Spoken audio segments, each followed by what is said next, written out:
Sidang lanjutan paripurna ke-15 masa persidangan 2 tahun kerja 2016 dengan agenda mendengarkan pembahasan RAPBD perubahan tahun anggaran 2016 yang disampaikan oleh 4 komisi.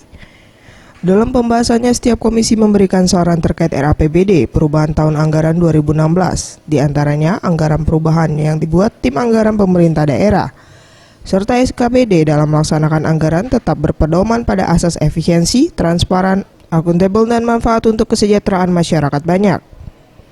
Menanggapi hal tersebut, Harno Joyo, Wali Kota Palembang, pihaknya akan tindak lanjuti saran dari para komisi karena untuk kebaikan pembangunan Kota Palembang.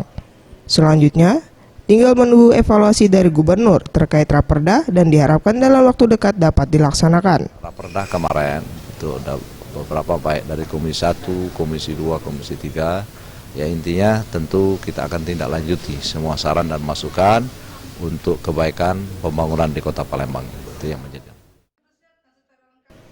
Dalam penyampaian, Adiansyah selaku Wakil Ketua DPRD Kota Palembang menyampaikan ada penambahan satu perda, yaitu Rancangan Peraturan Daerah tentang Pembentukan dan Susunan Perangkat Daerah Kota Palembang.